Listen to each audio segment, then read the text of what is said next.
إن أولياء الله لا خوف عليهم ولا هم يحزنون الذين آمنوا وكانوا يتقون.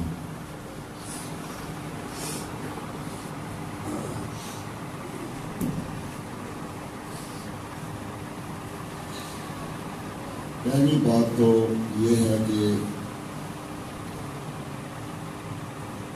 شیخ مرشد سے اتنی محبت ہونی چاہیے، اتنی محبت ہونی چاہیے، اتنی محبت ہونی چاہیے کہ ہر چیز میں شیخ کی صورت دکھائی دے رہی ہے۔ سبحان اللہ۔ اس لیے بول فرماتے ہیں کہ پھر بندہ کہیں جا کے دوسرے کی محفل میں بیٹھنے کے قابل ہو جائے۔ آج ہر بندہ جو کہتا ہے ادھر کریں ادھر کریں ادھر کریں، محفلیں اٹینڈ کرنی چاہیے، لیکن جو لوگوں کو طریقہ کار ہے نا، بس اللہ ان کو مبارک کرے، ہمارا یہ طریقہ نہیں ہے۔ تو میرے صاحب اللہ ان کے درجات بلند فرمائے، ان کی قبر مبارک کو نور اعلیٰ نور بنائے۔ تو میرا بڑا آنا جانا تھا، حالانکہ اس وقت راستہ بھی لمبا ہوتا تھا، تقریباً 10-12 گھنٹے لگ جاتے تھے پشاور کے، پھر 3 گاڑیاں بدل کے جانا پڑتا۔ اب ان کے وصال پر میرے ساتھی، میرے دوست، میرے متعلقین کچھ گئے ہیں، تو ان کو سمجھ لگی ہے کہ یہ جو سلسلہ ہے کہ ہمارے حضرت صاحب نے کس طریقے سے سیکھا ہے، یعنی ان کو مشکل لگا کہ اتنا سفر کیا ہے۔ تو ان کی زبانی میں نے سنا، انہوں نے کہا کہ جس طریقے سے ہمارے حضرت صاحب نے یہ سلسلہ حاصل کیا ہے، اس لحاظ سے ہمیں یہ بالکل مفت میں مل گیا، بالکل مفت میں مل گیا ہے۔ تو بڑا ذوق تھا مجھے، جیسے فرض کر لیں یہ یہاں عوان مارکیٹ ختم ہوتی ہے، آگے فیروز پور روڈ آ جاتا ہے، تو مجھے ایسے لگتا تھا پشاور کہ جیسے میں فیروز پور روڈ پر چڑھ گیا، یعنی بہت نزدیک لگتا تھا، بہت قریب۔ فکر ہوتی تھی کہ میں نے جانا ہے، سارا دن اسی طرح لگ جاتا۔ پھر رات کو 11 بجے بس چلتی تھی، 11 ساڑھے 11 12 بج جاتی تھی، پھر وہاں جا کے ساری رات سفر میں، پھر پبی اسٹیشن اترنا، پھر بہادر بازار جانا، وہاں پھر اترنا، پھر آگے شاہنامہ۔ میرے صاحب کا آستانہ مبارک تھا وہ۔ تو میری بات نہیں، بڑے بڑے پیسے والے لوگ تھے، بڑی بڑی خدمتیں کرنے والے لوگ تھے، باقی بات ساری اللہ کے فضل کی ہوتی ہے۔ دوسروں سے میرے حضرت فرمایا کرتے تھے کہ الطاف حسین کو ہمارے ساتھ بہت زیادہ محبت، یہ ان کی زبانی، اللہ ان کے درجات بلند فرمائے۔ جو ملتا اس کو کہتے الطاف حسین کو ہمارے ساتھ بہت زیادہ محبت۔ میں تو کیا کہتے ہیں پنجابی میں، میں گلیاں دا روڑا کوڑا تخت بٹھایا ساتھ، تو میں کس قابل تھا؟ بہت محبت، بہت شفقت فرمائی۔ تو میں 2-4 باتیں کر کے چھوٹی چھوٹی پھر ختم کرتا ہوں۔ تو استاد صاحب ہمارے تشریف فرما تھے، تو فرمانے لگے کیسا ادھر ہمارے پاس بیٹھے، ہم بیٹھ کے تو آلو پکائے ہوئے تھے شوربے والے، تو فرمانے لگے کیسا صاحب ہم مہاجر، ہم آپ کی خدمت نہیں کر سکتے، خدمت تو مریض کو کرنی چاہیے، تو فرماتے ہیں ہم آپ کی خدمت نہیں کر سکتے۔ تو میں بولتا ہی نہیں تھا، ہاں نام ہی نہیں کرتا تھا، جس طرح آج بولتے ہیں نا، میں نہیں بولتا تھا، میں خاموشی اختیار کرتا تھا، چپ کر میرے لیے جا نہیں بولنا۔ تو ہر جگہ پر بولنا مناسب نہیں ہوتا، جواب دینا مناسب نہیں ہوتا، میں خاموشی اختیار کرتا تھا۔ تو پھر ایک لڑکا بالکل استاد صاحب بارک کے سامنے بیٹھا ہوا تھا، تو استاد صاحب بارک نے فرمایا عوارف المعارف کس کا لکھا ہوا ہے؟ ایک کتاب ہے عوارف المعارف، یہ کس کا لکھا ہوا ہے؟ وہ چپ رہا بیچارہ، نہ پتا ہوگا۔ میں نے ہوشیاری دکھائی، نہیں بولنا چاہیے تھا۔ میں نے کہا استاد صاحب بارک حکم فرمائیں تو میں عرض کروں؟ فرمانے کہ ہاں بولو۔ یہ کس کی تصنیف ہے؟ میں نے کہا، میں نے عرض کی استاد صاحب بارک شہاب الدین سہروردی، شہاب الدین سہروردی۔ آپ نے تبسم فرمایا، مسکرائے، فرمانے لگے التائی صاحب اگر آپ شہاب الدین سہروردی کا اصل نام بتا دیں تو آپ اصل صوفی۔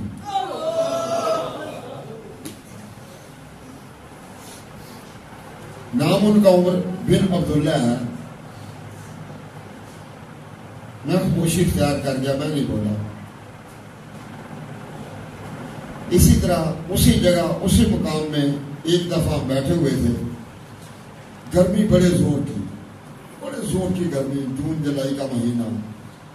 تو استاد صاحب فرمانے کے اتنے صاحب ایک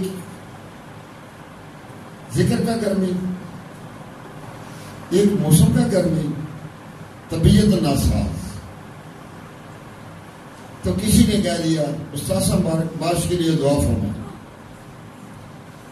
استاد صاحب بارک نے دعا کے لیے ہاتھ اٹھائے ہیں، بالکل دھوپ زبردست، تپش زبردست، کوئی بادل نہیں، کوئی اندھیری نہیں۔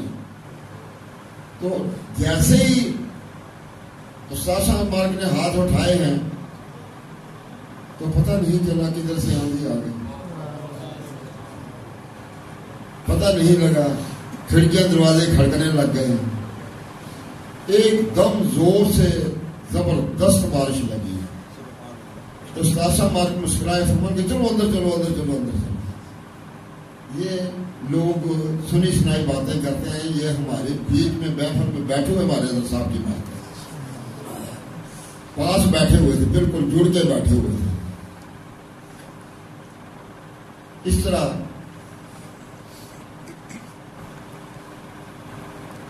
میں بتایا آپ کو کہ سال تو بڑی دور ہوتی ہے نا، لوگ سال میں بھی نہیں آنا گوارا کرتے، میں مہینے میں 4 چکر لگایا کرتا۔ مجھے اندازہ ہے، ہو سکتا ہے زیادہ ہوں۔ جب دیکھا کرایہ بن گیا ہے، خدمت بن گئی ہے، میں دوڑ لگا دیتا تھا کہ یہ رستے میں بھی کھانا ہے۔ جب میرے پاس یہ خرچہ بن جاتا میں چلا جاتا تھا۔ تو میں جب گیا تو استاد صاحب بارک اللہ ان کے درجات بلند فرمائے، ان کی آنکھ کا آپریشن ہوا تھا۔ تو فرمانے لگے التائی صاحب آپ ادھر کیا ہوا واپس؟ میری آنکھ کا آپریشن میں توجہ نہیں کر سکتا۔ میں اٹھ کے کھڑا ہو گیا، میں کہا استاد صاحب بارک جیسے آپ کا حکم۔ انہوں نے کہا نہ ابھی نہ، ابھی ہمارے ساتھ ہی نماز پڑھو، پھر اس کے بعد اجازت۔ میں ٹھہر گیا تو محبت آ گئی، فرمانے لگے التائی صاحب چلو آپ جماعت کرو، ہم آپ کے پیچھے نماز پڑھیں گے۔ التائی صاحب آپ جماعت کراؤ، ہم آپ کے پیچھے نماز پڑھے گا۔ میں پریشان ہو گیا۔ تو افغانی لوگ تھے پختون، استاد صاحب نے فرمایا ان کو کہ یہ مسافر ہیں، یہ سفری نماز پڑھیں گے، آپ اپنی نماز اٹھ کے پوری کریں گے۔ مجھے بات یاد ہے۔ پھر ایک واقعہ بڑا مجھے یاد ہے، اچھے طریقے سے مجھے یاد بھی آتا ہے، مزہ بھی آتا ہے، آنکھوں میں آنسو بھی آتے ہیں۔ تو استاد صاحب بارک وہاں کچھ طالب علم تھے، ان کی دعوت رکھی ہوئی تھی آستانہ مبارک پہ۔ استاد صاحب بارک فرمان لگے التائی صاحب ادھر درس سے بچے آئیں گے تو ان کے لیے کھانا تیار کرنا ہے۔ تو ادھر ایک بندہ لکڑی چھوٹا چھوٹا کر رہا، آپ بھی جا کر لکڑی چھوٹا چھوٹا کرو. ڈال رہا تھا نا لکڑی کو، جب پنجابی میں کہتے ہیں. تو جب میں وہاں گیا تو وہ بندہ جو ہے نا وہ لکڑی چھوٹی چھوٹی کر رہا تھا. میں نے جا کے اس سے کلہاڑا مانگا. میں نے جب کلہاڑا مانگا تو اس نے مجھے پکڑا دیا. میں نے تو کبھی ایسی چیز کو ہاتھ بھی نہیں لگایا تھا. اب میں نے اٹھایا کلہاڑا، پتہ نہیں 5 کلو کا تھا، آگے لگا ہوا، دستہ بھی کافی لمبا دور تک. تو اب میں جب کلہاڑے کو اٹھاتا تھا یا تو اس طرح نکل جاتا تھا یا اس طرح نکل جاتا تھا. جب نیچے لگاتا تھا تو لکڑی پہ نہیں لگتا تھا، یہ ادھر لگتا تھا، یہ ادھر لگتا تھا. تو میں ہنسنے لگ گیا، اپنے آپ پر ہنسنے لگ گیا. مجھے کوئی واقعہ یاد آ گیا. تو میں ہنستا بھی جاؤں اور کلہاڑا بھی چلاؤں. لکڑی تو کاٹی نہیں جا رہی تھی. تو واقعہ کیا تھا، ایک بزرگ تھے تو انہوں نے اپنے ایک مریض کو اجازت فرمائی، خلافت عطا فرمائی. تو دوسرے نے کہا ہمیں 20 سال ہو گئے پیچھے پیچھے ہاتھ باندھ کے پھرتے ہو گئے تو ہمیں اجازت نہیں ملی، تو اس کو اجازت دے دی ہے. نیا بندہ ہوگا، تھوڑا عرصہ ہوگا آتے ہوئے. تو جب وہ ان بزرگوں کے پاس بات پہنچ گئی تو انہوں نے سب مریضوں کو اکٹھا کیا.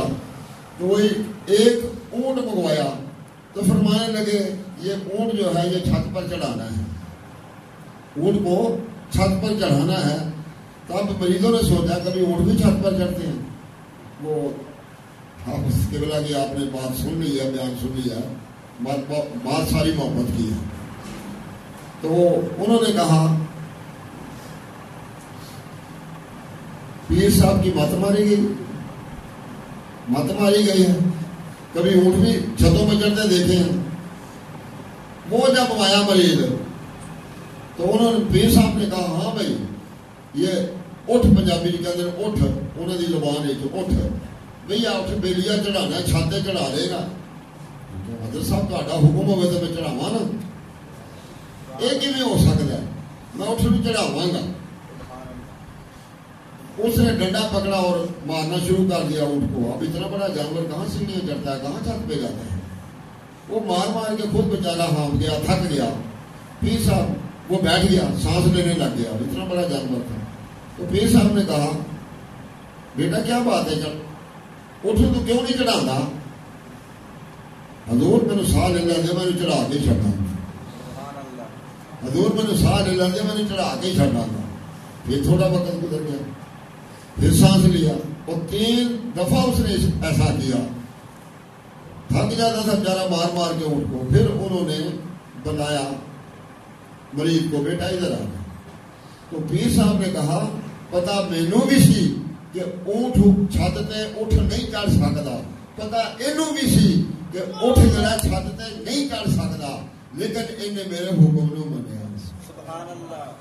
اپنی محبت کا اظہار کیتا. میں نے خلافت ایویں نہیں دے دیتی، کچھ ویخ کے دیتی. ایک نہیں کہ تمہیں زیادہ پتا سی کہ اٹھ چھت تے نہیں چڑھ سکتا، پتا اینوں بھی سی، پتا مینوں بھی سی. جدو مینوں واقعہ یاد آیا نا تو نال میں ہسدا سا تے نال میں لکڑی تے کلہاڑی نو چلانا سا تے نالے میں ہسدا بھی سا. وہ کٹی جائے نہ کٹی جائے، مینوں واقعہ اونٹ والا یاد آ گیا، اونٹ کا واقعہ یاد آ گیا. میں پھر اسی طرح کلہاڑی چلاتا رہا. تو وہ پٹھان بھی ہنس رہا تھا میرے پاس کھڑا. اس نے کہا ایسا صاحب آپ مجھے دو، دیکھو اللہ کا کرنا، میرے مالک کی مرضی. قاری عبدالرحیم صاحب صاحبزادے ہیں، وہ تقریباً میرے ساتھی کچھ گئے ہیں، انہوں نے دیکھا ہے کہ کتنی میرے ساتھ سب محبت فرماتے ہیں، بہت زیادہ محبت فرماتے ہیں. سب کے ساتھ کرتے ہوں گے لیکن میں اپنی بات کر رہا ہوں. تو وہ قاری صاحب مجھے نہیں دیکھتے تھے تو بے چین ہو جاتے تھے. تو وہ تشریف لائے تو انہوں نے آ کے استاد صاحب مالک سے پوچھا استاد صاحب مبارک استاد صاحب لاہور سے تشریف لائے، وہ کدھر گئے؟ تو استاد صاحب مالک نے فرمایا وہ لکڑی کاٹنے کے لیے. پشتوں میں بتایا کہ وہ لکڑی چھوٹا چھوٹا کرنے کے لیے بھیجا. تو اب تک قاری عبدالرحیم صاحب انہوں نے استاد صاحب مالک کو بتایا ان کے گردوں میں تکلیف، ان کے گردوں میں تکلیف، آپ نے لکڑی کاٹنے کے لیے بھیج دیا. استاد صاحب مالک نے فرمایا کہ تیشر نے مجھے بتایا نہیں. تو قاری عبدالرحیم صاحب فرمانے لگے وہ آپ کے مریض ہیں، وہ آپ کو کیسے بتائیں گے؟ سبحان اللہ. آج والا ہوتا تو مر جاتا جی میرے تو درد ہو رہی ہے، میرے تو پیڑ ہو رہی ہے، وقی پھاڑ کے کھڑا ہو جاتا. میرے دونوں گردوں میں پتھری تھی، میں چلنے پھرنے سے بیدار تھا، پھر بھی محبت اتنی تھی کہ میں بھاگا ہوا چلا جاتا تھا ہر چیز کو بھول کے. تو استاد صاحب ہمارے فرما کے جیشا کو بلاؤ، جیشا کو بلاؤ، جلدی جلدی جلدی جلدی بلاؤ. تو ابھی میں نے تو ہاتھ ہی لگایا تھا کلہاڑے کو جا کے. استاد صاحب مارک نے جب بلوایا تو میں آ گیا، میں بیٹھ گیا آ کے. تکلیف تھی گردوں میں بہت. تو استاد صاحب مارک چپکے سے آ کے نا اس طرح کر کے تو میرے سامنے چوکڑی مار کے بیٹھ گیا. یعنی مجھے علم نہیں تھا کہ استاد صاحب مارک تشریف لائے. میں اس طرح بیٹھا ہوا تھا اپنی تکلیف میں، تو آگے نا ایسے چوکے سے آئے تو میرے سامنے آ کے بیٹھ گئے، آ کے میرے گوڈوں پر اس طرح ہاتھ رکھ دیا.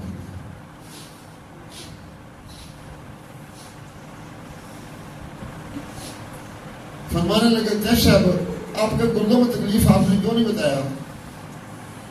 میں خاموش. تو اتنی توجہ میں جتنی مرضی کروں مریض کو توجہ جا ہی نہیں سکتی. مریض کو توجہ تب جائے گی جب مریض کے دل میں میرے لیے جب پیر کے دل میں مریض کے لیے محبت آئے گی پھر اس کو توجہ ملے گی. مریض کی محبت جو ہے نا یہ توجہ ہے.